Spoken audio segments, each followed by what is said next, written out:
Funding of the IdeaStream Public Media production of the 86th Annual Anisfield Wolf Book Awards was provided by the Cleveland Foundation.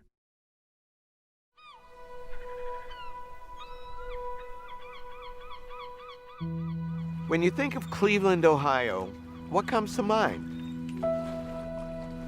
To me, freedom and expression come to mind. Cleveland was a major destination for escaping slaves as they made their way to freedom across the Ohio River.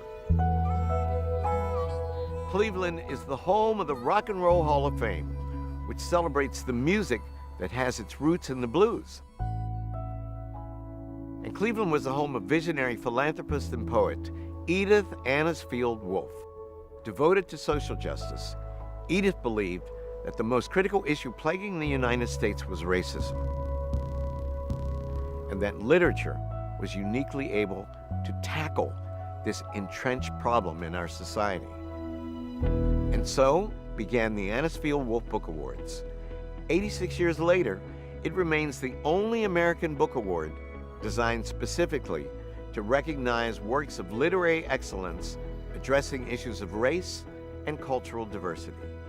Its mission is more crucial than ever, and it's still based in Edith's hometown, in Cleveland, Ohio.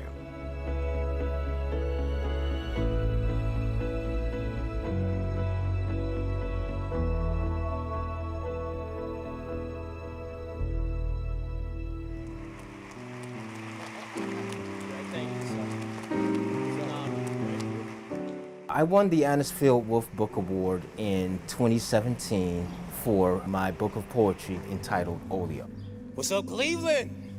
For me, it was just an overwhelming sense of gratitude that I could be in this place and take part in this honor.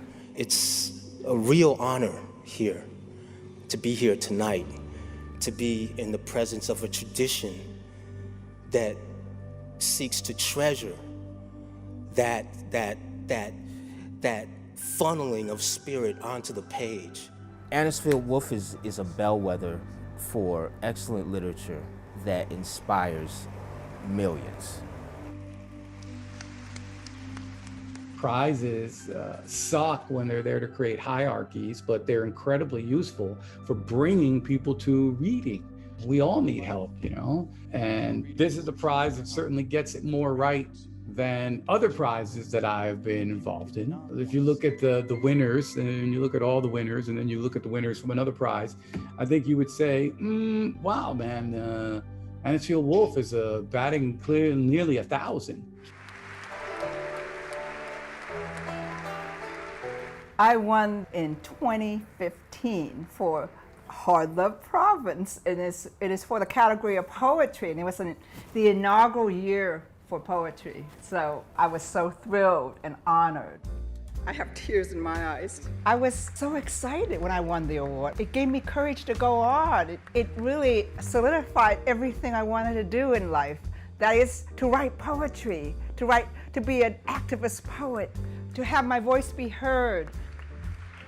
So, as promised, I'm gonna read these bad girl haiku for Skip. And I teased Professor Gates a little bit with my bad girl haiku. I plucked out 3 white pubic hairs, and they turned into flying monkeys. I don't know, that was spur of the moment. It's not just about the content of the material, it's the effect, the purported effect it might have in the country as a whole. And when you're a writer, that's what you want.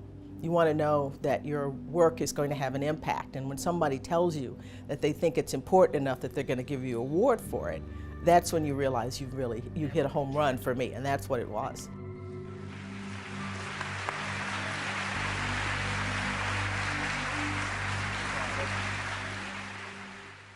I'm Henry Louis Gates Jr., and I have the enormous pleasure and privilege of chairing the jury of the Anisfield Wolf Book Awards. I'm also a former honoree, along with the individuals you just saw in the previous segment, including literary titans like Zora Neale Hurston, Langston Hughes, and Toni Morrison. It's one of the greatest honors of my life to be in their company. This year, 4 new brilliant writers entered the fold. Victoria Chang for Obit, a truly haunting book of poems. I was writing sort of the things that maybe I needed to read. I was making what wasn't there for me. Natasha Trethewey for Memorial Drive, a memoir at once clear-eyed and heartrending. I needed to be the one to write about her, to tell the story of her tremendous strength and courage. Vincent Brown for Tacky's Revolt, the story of an Atlantic slave war, a rewriting from the ground up of an episode in the Atlantic slave trade. One of the things that I'm trying to do here is, write about the history of the enslaved more than the history of slavery as an institution. Samuel R. Delany, the legendary novelist and cultural critic, is our Lifetime Achievement honoree for his robust, fearless, and genre-spanning body of work, which includes science fiction novels, memoirs, and essays. I write the kinds of books that I wish I could find to read, and if I'm lucky enough, they survive and actually get into print.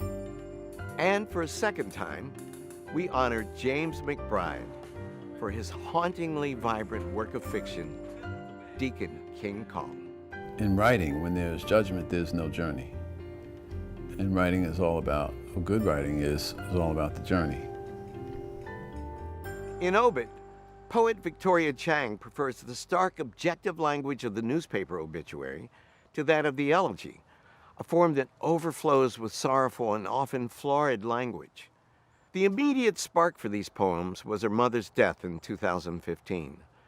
But Chang's obituaries memorialized not just people, but also lost things: appetite, language, control.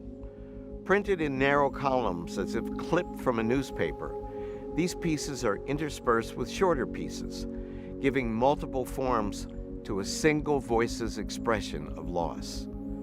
For giving strikingly original language to the universal experience of grief in a year in which too many lives have been lost, Victoria Chang is the recipient of this year's Anisfield Wolf Book Award for Poetry.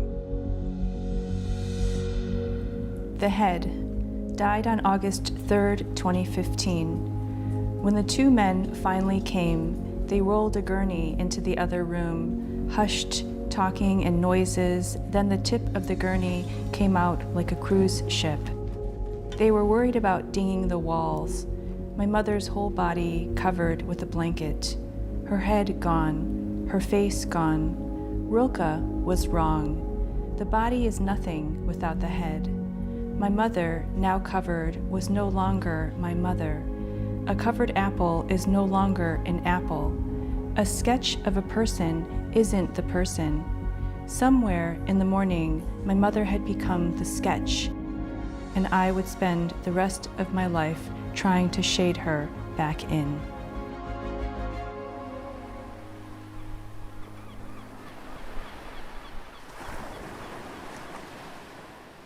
Being out here feels comfortable.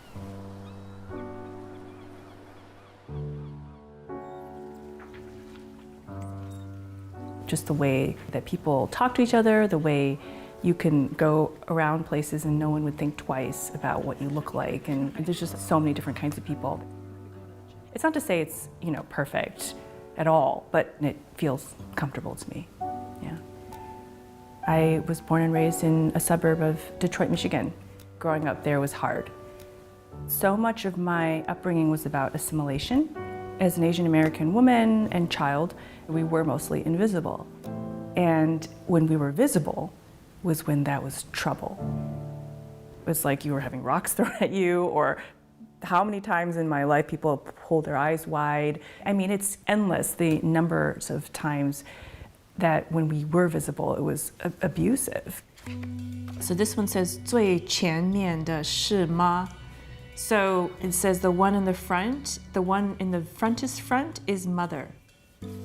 As I've gotten older and, live in California now, it's like, I don't want to assimilate. I want nothing to do with assimilation. I'm not interested at all. I don't even want to hear that word in my brain, that sort of talk that I used to give myself. Oh, this one's a really cool one. This is my grandmother. I guess she had climbed up this mountain in Taiwan. She was like 40 or something, and that was really unusual because the mountain was really hard to climb up. She was very active, so she liked to go hiking and mountain climbing. I just want to do what I think is right and what I want to do. And I have a good intuition, and that comes from my family, my upbringing, my culture. And so it's very freeing. But I never really saw these photos until my mother died, and then I found a ton of boxes, and I started digging through all of these boxes. My mother looks really happy there. I've never seen her smile like that before.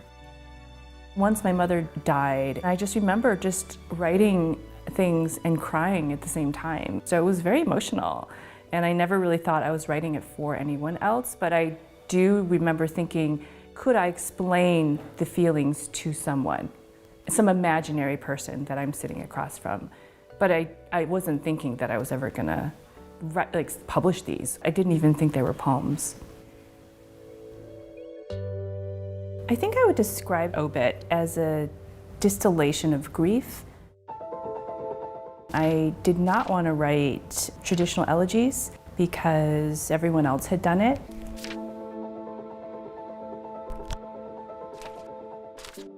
All these elegies were written by all these usually white men, in the past. Being an Asian American woman with, immigrant parents from Taiwan and China, my experiences just didn't feel like those poems. NPR comes from NPR stations. I remember sitting in a car listening to NPR, and they were talking about the documentary film called Obit. Obit. It follows the staff writers of the New York Times obituary desk. And that word, obit, triggered something in my brain. And I just started writing. Something about the obituary form gave me that freedom to write about my particular feelings about grief. The first one I wrote was, "The bees died in Nome, Alaska," or something like that. And then I just wrote another one, and then another one, and another one. Then I started fiddling with the form and shaping it like an actual obituary, like thin and narrow. At some point I started reading real obituaries, just seeing the structure and the format, and then I kept on writing. Once the obituary format sort of appeared in my brain, it gave me that freedom to just write about all the losses. Because when my mother was sick, little things died every day.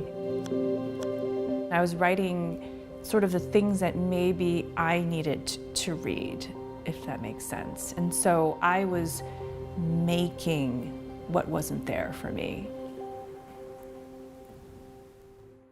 Writers have ideas. We have things that we want to say, preconceived notions. And sometimes you might know what you want to write before you even sit down to write.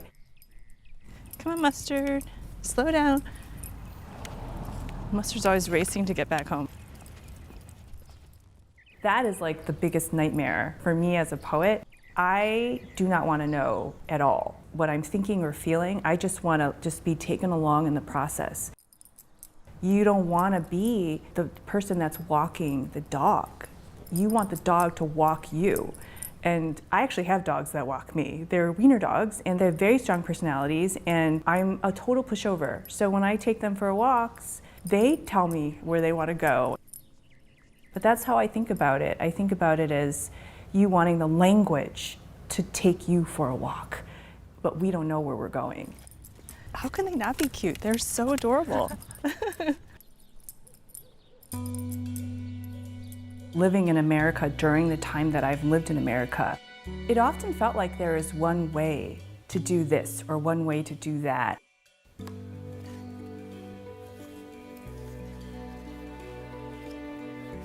There's my dad. He was always wearing a suit and tie. Those look like all his friends, and they must be eating, looks like pretty good food.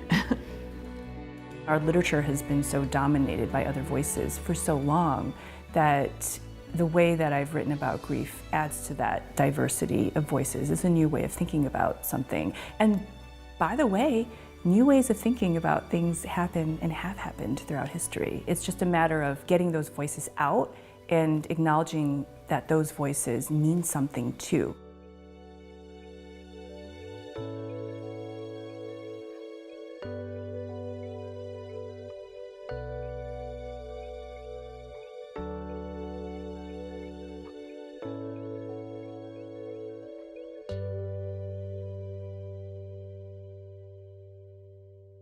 Set in a fictional New York City public housing project in 1969, Deacon King Kong begins with a shooting. But former journalist James McBride's tragicomic novel is not a whodunit, it's a whydunit. Written with warmth and tenderness, McBride infuses each of his characters with intricate backstories that humanize and intertwine them. From the old bumbling church deacon who pulled the trigger, to the feared but talented young drug dealer he shot. From Italian mobsters to Irish cops to black church ladies. This is not a story of urban isolation, but rather, it's a story of connected and human cacophony. As he did in his memoir, The Color of Water, which won an Anisfield Wolf Book Award for nonfiction in 1997, McBride again richly imagines the love, violence, and everything in between that forge a community. For his multi-layered and generative understanding of so many different ways to be human, James McBride is the recipient of this year's Anisfield Wolf Book Award for fiction. Deacon Cuffy Lampkin of Five Ends Baptist Church became a walking dead man on a cloudy September afternoon in 1969. That's the day the old deacon, known as Sportcoat to his friends, marched out to the plaza of the Causeway Housing Projects in South Brooklyn, stuck an ancient .38 Colt in the face of a 19-year-old drug dealer named Deems Clemens, and pulled the trigger.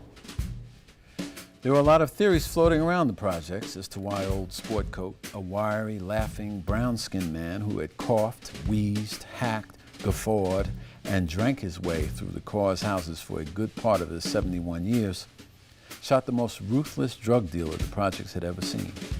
He had no enemies. He had coached the project's baseball team for 14 years. His late wife, Hetty, had been the Christmas Club treasurer of his church. He was a peaceful man, beloved by all. So what happened?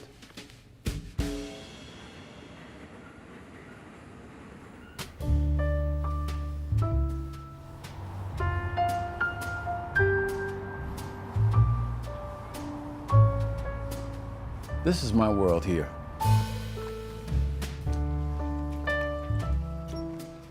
I don't really know what happens outside of my little world because most of it isn't pertinent to becoming a good writer. I think if you're going to write about a community or about people or about events, you have to be around people. You have to take the subway, you have to ride the bus, you got to be around. You got to be standing around, listening to people talk. I feel like my strength comes from the fact that I spent an hour talking to this Puerto Rican guy this morning in the corner named Ruben, and he was he was telling me some pretty funny stuff, and I'm not going to use it, but it makes me fuller. The thirst that drives a creative person has to be quenched with real things. The city, aware of its responsibility to the living, built houses which ask no questions about a man's race or color or creed. 1939, Red Hook.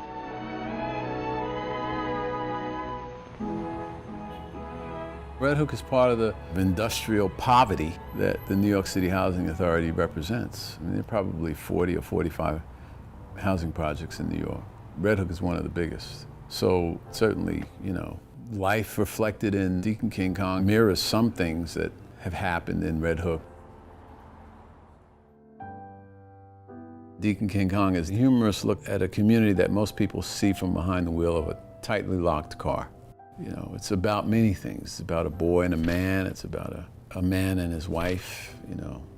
I wrote it because I like the people in it, you know. I like the people around here. When you walk through this community, you see people of color, mostly. They're all different.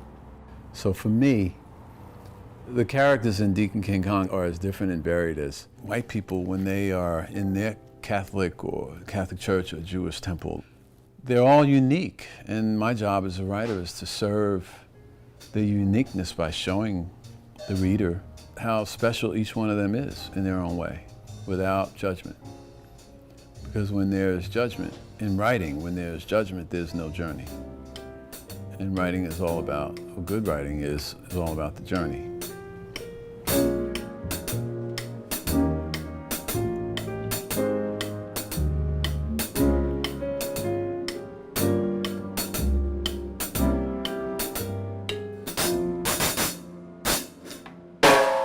right, that's good. Very good. I'm crying. Tip the band. Tip the band. Madison Square Garden. Here we don't come. We're at New Brown Memorial Baptist Church. The church was founded by my parents in 1954. People in this church, many of them, the ones who are still here, I've known all my life, you know. What the heck was that? What? No, that last note was so out of tune. I thought it was a... All right. Jazzy's playing in the key of Z. That's her favorite key.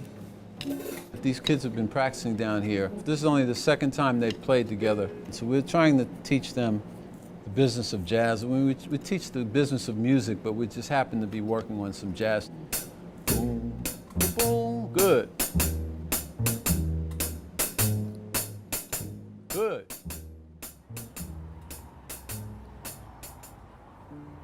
The characters in Deacon King Kong are inspired by people that I met here and in other churches.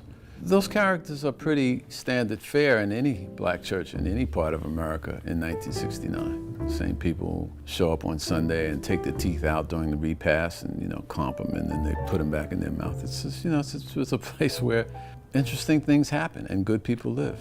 It's part of a misunderstood and, in my opinion, misrepresented community. So somebody, you ready? 1, 2, ready, and go, and.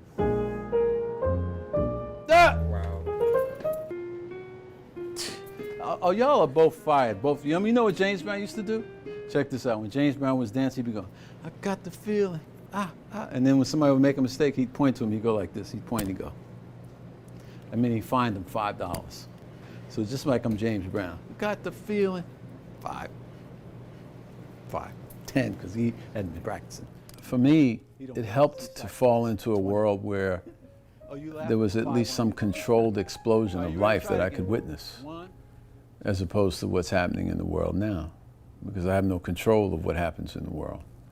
If I did, then we wouldn't be sitting in a church in the middle of a housing project that looks the same now as it looked when I was a boy half a century ago. So it's a relief to walk into the world and experience the journey of people like Sport Coat and Hot Sausage and these other characters who knew how to show love.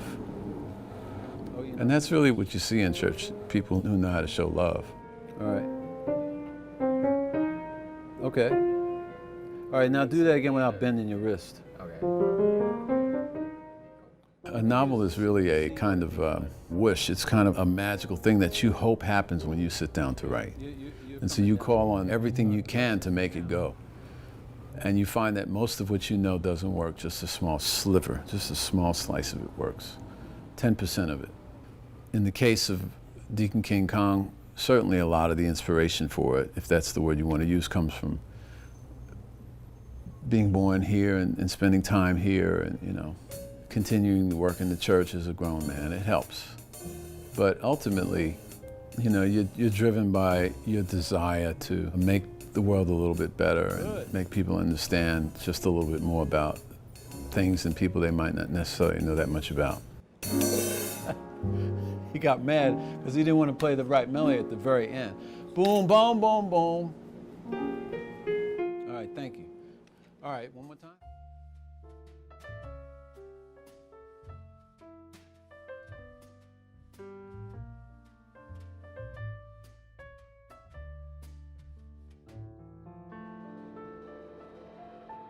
We're all too familiar with the recitation of Black history, both in the United States and globally, as an unrelenting catalog of sorrow and loss. Slavery, Jim Crow, police brutality, and other structural racisms. But in Tacky's Revolt, the story of an Atlantic slave war, historian Vincent Brown presents a different, far more nuanced story, detailing the strategic political revolt orchestrated by enslaved West Africans in Jamaica in the 18th century. Even in the dire world of Caribbean slavery, Brown reminds us that Black people were actors in their own story. Brown meticulously plumbs the archive to split open the received British wisdom about the revolt, to represent the enslaved as engineers of a revolt that, though put down, in fact, destabilized the institution of Atlantic slavery and propelled it toward its eventual abolition, for rewriting the traditional telling of a brutal era of history. Vincent Brown is the recipient of this year's Anisfield Wolf Book Award for nonfiction. Slaveholders cited black militancy as a justification for their brutality. In response, late 18th century abolitionists would rally around the image of a kneeling supplicant, begging to be recognized as a man and a brother, as if the condemnation of evil required the meek innocence of its victims. That icon of abjection has shaped the prevailing understanding of bondage and race to this day. But the caricature bore no resemblance to the black fighters who stood toe-to-toe with whites in encounters all across the war-torn world of Atlantic slavery, from West Africa to the Americas.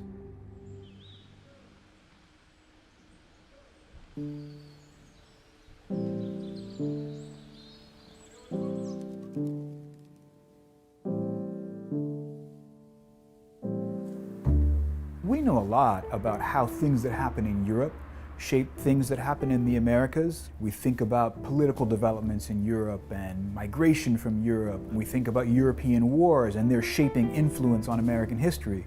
But we have very little sense of all of the history in Africa that then plays itself out in the Americas. I come from an old Chesapeake family, a family that's been in Virginia and its area for a very long time, maybe as far back as the 17th century. So I kind of have a deep sense of the black history of the United States and of North America. So that inspired a certain kind of curiosity in me about where we came from, kind of what these stories are. When I was in high school and college, I actually thought I was going to go into theater. I was from Southern California, so I spent some time auditioning in LA. And I think I learned pretty quickly that it was going to be difficult for me to work in an industry where I wasn't able to write my own roles. The kind of parts that were available, especially to black actors in the late 80s and early 90s, were not parts that I was well suited to. The parts that they wanted were what they called urban parts, and that wasn't my experience. And so while I think I was a good enough trained actor, I could have portrayed that. I didn't think that those were the roles that I wanted to portray, that I wanted to play. And so I went into a business where I thought I could write my own history. I don't think there are a lot of people who read history that deeply. They may know a few stories that are repeated over and over and over again. They know a few iconic historical figures like your George Washingtons and your Thomas Jeffersons, hopefully now your Harriet Tubmans. But for the most part, there are these events that are more obscure, despite the fact that they were hugely important at the time. A lot of people don't know that there weren't just 13 British American colonies. There were 26. And by far, the most profitable, most militarily significant, best politically connected of those colonies were those colonies in the Caribbean. And Jamaica was Great Britain's most profitable colony on the eve of the American Revolution. So when we see a major slave revolt happening in 1760 in Great Britain's most important colony, we're seeing one of the most important things that happened in the history of America up to that point. What I wanted was to connect up what's happening in Africa, what's happening in the Caribbean, what's happening in North America, what's happening in Europe, all within this one story. And what I settled on was the best way to tell the story was to tell it as a story of movement, to tell it as a story of the trajectory of all of these people who were involved in the slave revolt and follow them around from Europe to Africa to North America and through the Caribbean. Tacky's Revolt is about the largest slave revolt in the 18th century British Empire, which occurred in Jamaica in 1760 and went on into 1761. It's not very well known outside of Jamaica itself, even though it was in part in reaction to Tacky's Revolt that many people thought slavery is a dangerous enterprise for empires to be engaged in. And that in some ways gave an early impetus to the abolitionist movement in the Anglo-Atlantic world. It's really difficult to do black history at times, in part because to the extent that our history emerges from the history of slavery, the records that record the history of slavery are not records in large part produced by black people. Black people we find in the records of slave societies on property lists. They're there listed alongside the cows and the pigs and the sheep on plantations. We don't have a number of diaries from enslaved people, for example. We have the diaries of overseers. And so when people hear the word slavery and slave, they tend to think about a slave as merely an extension of a slaveholder's will. That's the idea of a slave from the perspective of slaveholders. And it tends to obscure the intentions of the people who were enslaved. It tends to obscure their histories. It tends to obscure their desires. And so one of the things that I'm trying to do here is, write about the history of the enslaved more than the history of slavery as an institution. Edward Long, a historian and Jamaican planter, wrote about Tacky's Revolt in his 1774 3-volume history of Jamaica. But of course, he was someone who experienced the revolt firsthand. He's someone who hated Africans, was definitely not in favor of the revolt, and he was a slave owner himself. And so I thought that we needed a kind of an account that wasn't largely based on his account, which is one of the reasons I went into so much detail on the revolt, is because I was in some ways trying to revise, trying to replace this account from Edward Long in 1774. It was important to go into that level of detail in some ways to honor the actions of those people who are not usually honored with that level of detail in the description of their history. I wanted to have a blow-by-blow account of this slave revolt. And so I thought that by putting those on the landscape, taking everything I learned and plotting it on a map and a timeline, I could discern why people moved the way they did, why they moved through the landscape in particular ways. And that's one of the things that I was able to do by really identifying every location that was listed in my sources. Arthur Forrest, who was a captain in the British Royal Navy, owned one of the principal leaders of the 1760 slave revolt. And we know from these property records that he owned 650 acres in the parish of Westmoreland, where Wager started that revolt. So we know from one of these maps where Forest Plantation was in Westmoreland. We know it was called Maysmuir, and then we see that Maysmuir was just down the hills from what's listed here as the Rebels' Barricade. On this topographical map, we can see that the Rebels' Barricade was just up in this detached mountain range here. And you can see that they thought this detached mountain range here would be defensible. One of the things I'm trying to do is add to our collective store of stories about the past that's relevant to us. And to the extent that we think that the history of freedom is relevant to us, the history of slave revolt has to be relevant to us. And we certainly can understand the history of freedom if we're not understanding the history of slaves who were rebelling for their freedom.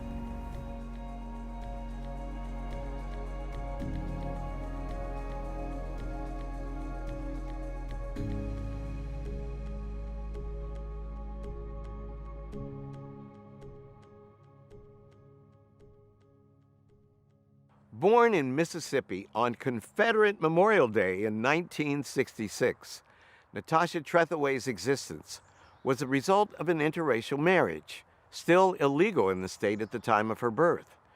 In richly poetic prose, the former United States Poet Laureate captures the collective trauma evinced by growing up black in a society in which black lives were systematically devalued.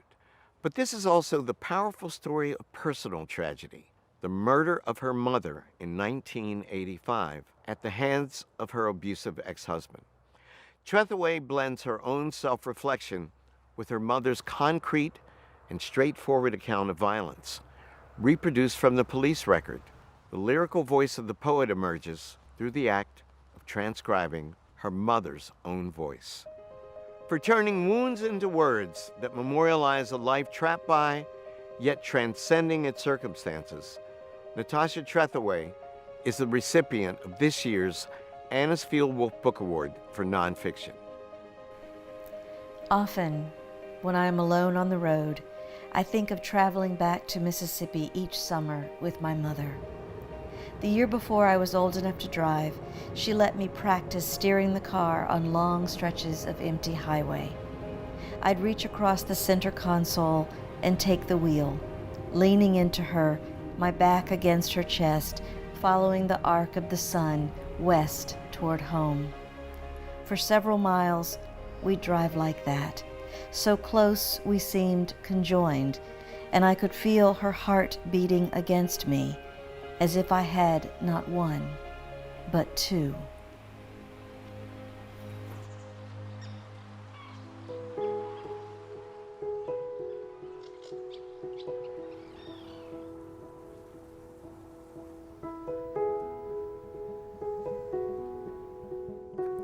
This is me in my former life as a two-time All-American cheerleader.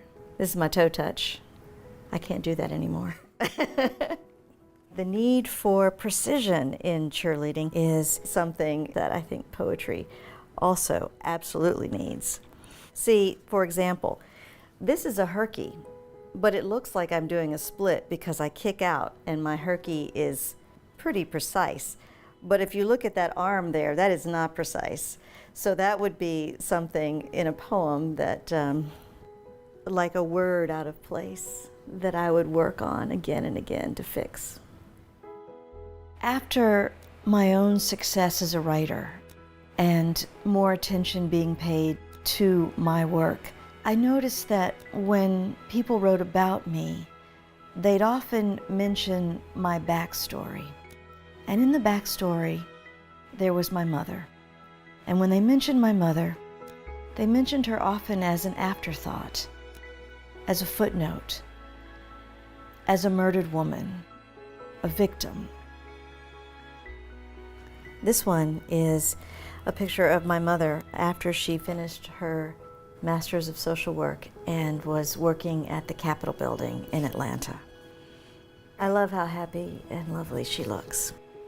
So I decided that I needed to be the one to write about her, to tell the story of her tremendous strength and courage and her impact on me, on making me a writer. The title Memorial Drive holds for me both literal and figurative possibilities. It's literally the road on which my mother was killed, the road on which she died. It's also the road that leads to the nation's largest monument to the Confederacy, Stone Mountain, where you see the carvings of Stonewall Jackson, Robert E. Lee, and Jefferson Davis emblazoned even bigger than the carvings on Mount Rushmore. Figuratively, it is about my impulse and my entire project as a writer to remember and to memorialize. I tend to write about photographs a lot. They are often the object that I will go to as a kind of prompt to get me thinking about something. These were taken outside of my grandmother's house. My father in his baseball uniform and me in his cap. I came to writing to make sense of two existential wounds. One, this wound we've been talking about, the wound that never heals, losing my mother when I was 19. The other wound, my earlier wound, is a wound of history. The wounds of American racism. The wounds that I felt being born in Mississippi in 1966 when interracial marriage was still illegal. And I was rendered in the law of my home state illegitimate, persona non grata. I write to grapple with those two wounds.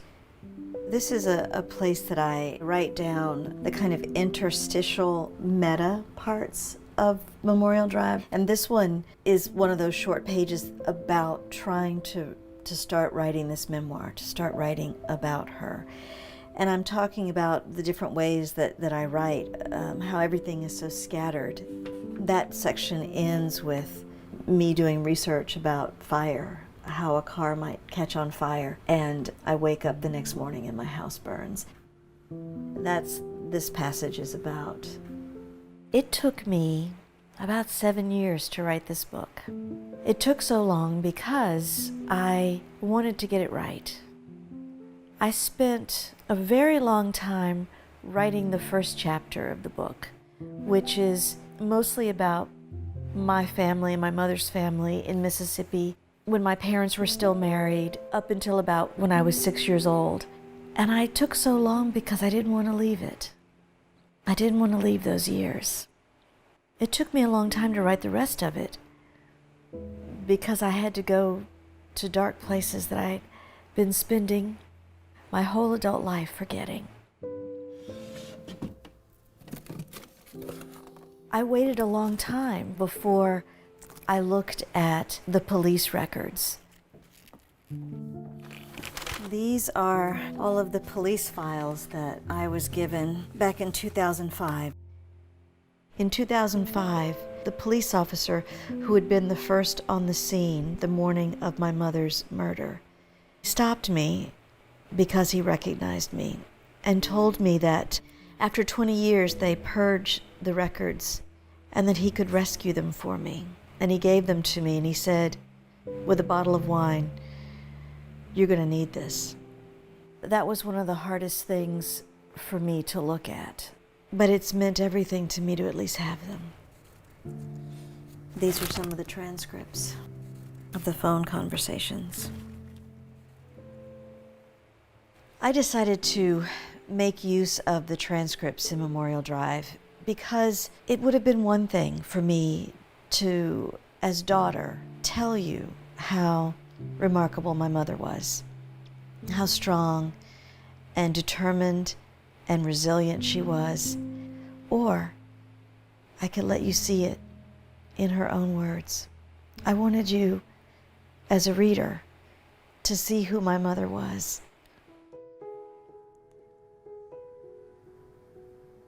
I've written about this particular image many times, and in different ways. Sometimes I'm taking note of my mother's finger. It's so small you can barely see it, but it's the way that she's marking me or stilling me, because obviously I'm being a little impish and misbehaving because I'm not standing up straight. I love these pictures of us.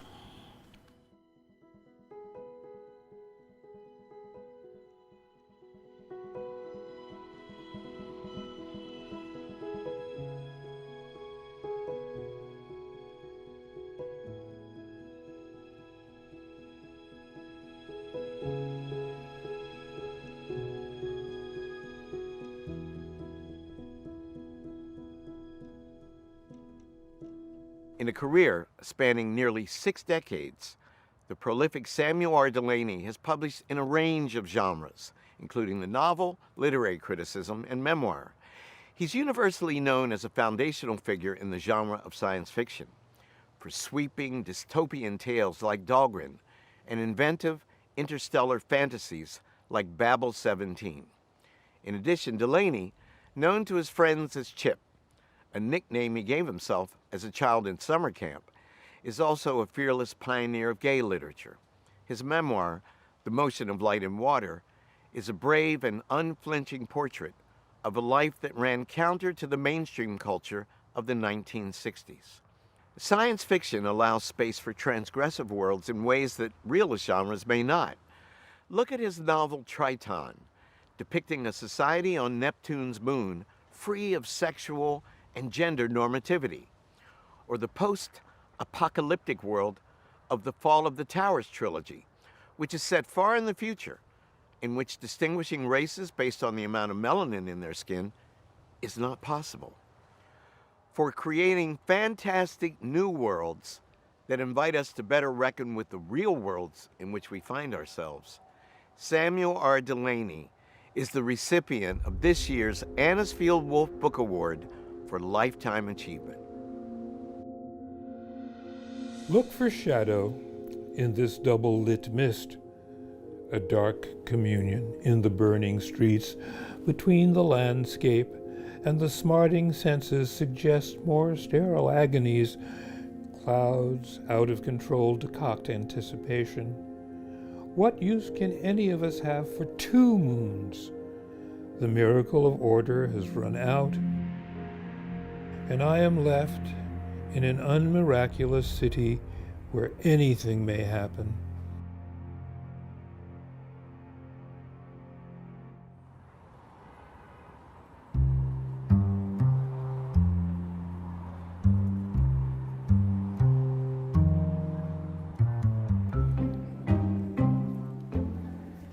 All the saisons, I think, are wonderful. I think of my career as just like being on the inside of a balloon. And you're trying to explain to people what it may look like from the outside. I don't know what it looks like from the outside. Trying to make a balloon look like something from the outside, from the inside is a pretty complicated thing.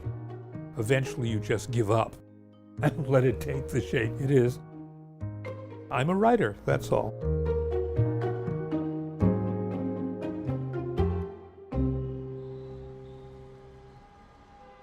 If you're born in New York and you spend your first 70 years there, you're a New Yorker. I was born at the Harlem Hospital. I grew up on 7th Avenue, where my father had a funeral parlor. His business was on the ground floor, and we lived on the 2nd and 3rd floor. Oh, I wanted to be everything. I wanted to be a psychiatrist, and I wanted to be a nuclear physicist, and I wanted to be a singer and a music arranger. But I decided to put my effort into the writing, which is what I've done since. There are two kinds of dwellings. There are barracks and there are hovels. I've always lived in a hovel. Mr. Levy, I made my first attempt to write a novel when I was 13 or 14. And I finished one at 15 called Scavengers, which if you have read Dahlgren, which was written 10, 12 years later, seems like a very similar idea. There was a lot of scavenging in Dahlgren. I have never been particularly concerned with the genre, but I started off publishing science fiction. And so for most people, I'm a science fiction writer. I never thought of myself as that. Science fiction chose me. My wife was an editor at that time a small science fiction company, and so I wrote a book for her, the first one that got published, a book called The Jewels of Aptor, and that started the first genre in which I made a name. I don't think of myself as ever predicting anything.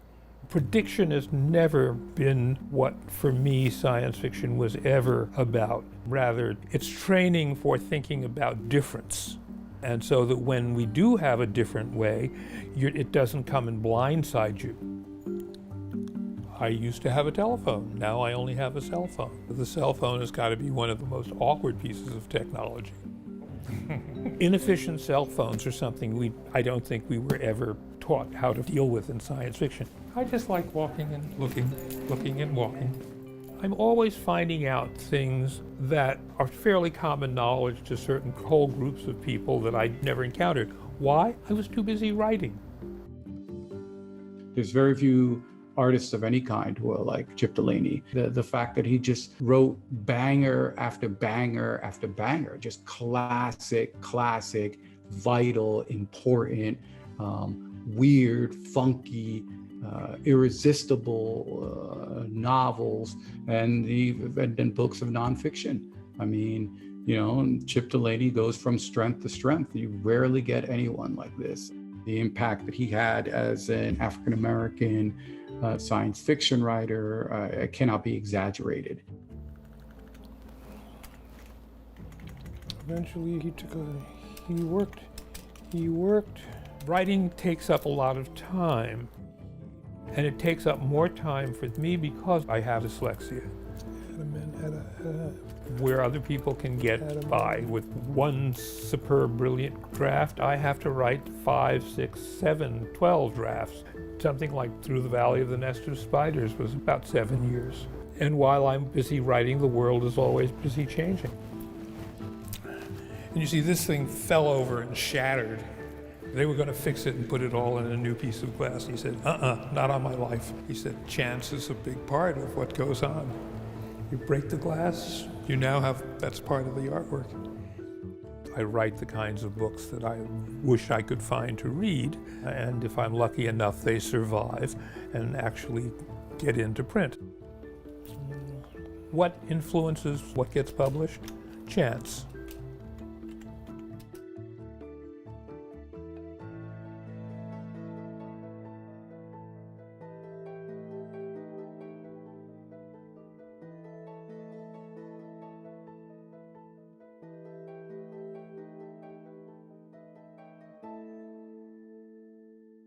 We began the Anisfield Wolf Book Awards this year by taking a look back at our past, at Edith Anisfield Wolf and her vision that literature can change lives.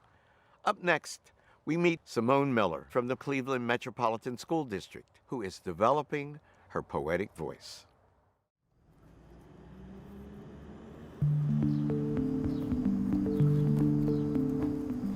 I know they feel, but they conceal, 'cause they say men don't cry and women are weak, so their lives are bleak.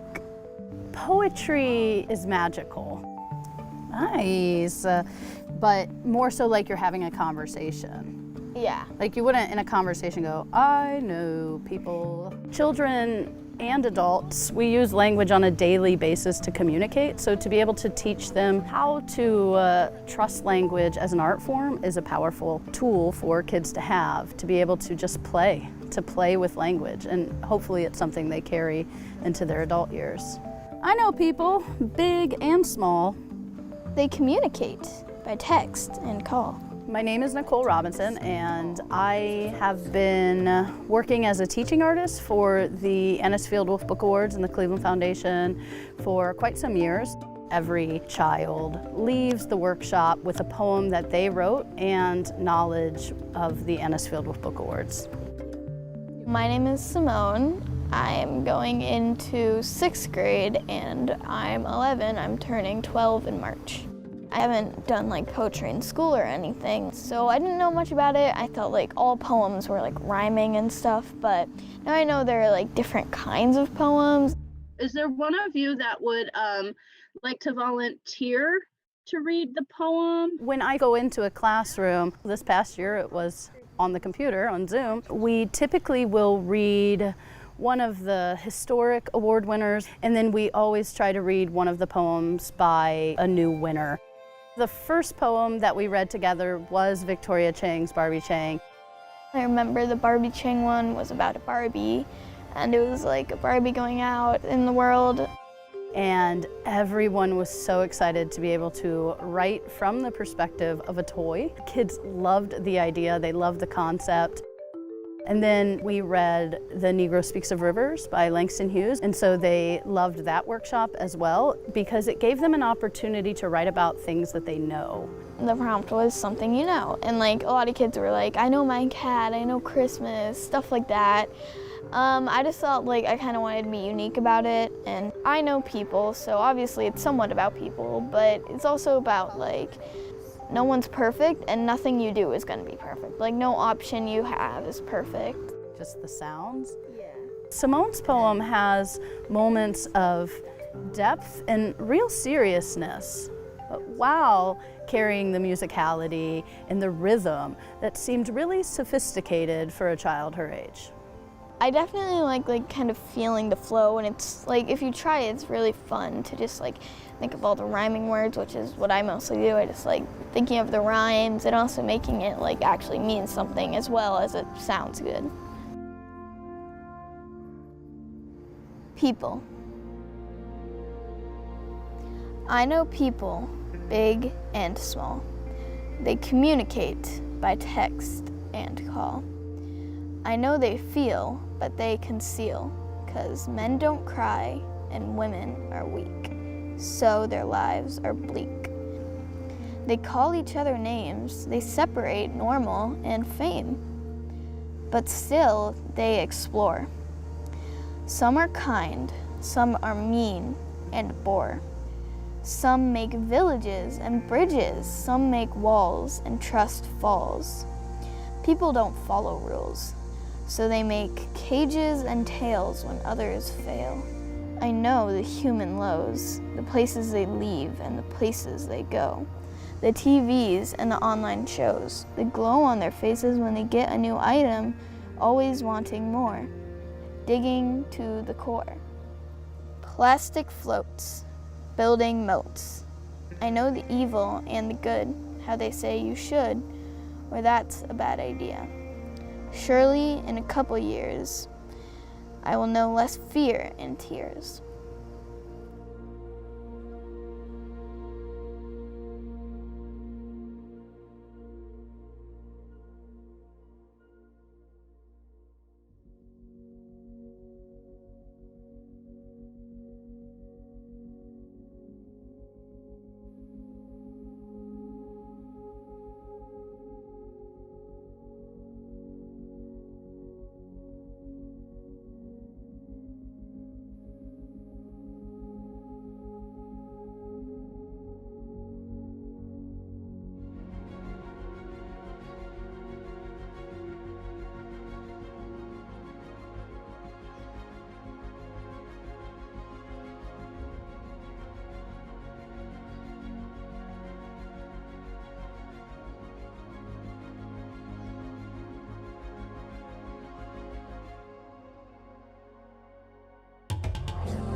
Funding of the IdeaStream public media production of the 86th Annual Anisfield Wolf Book Awards was provided by the Cleveland Foundation.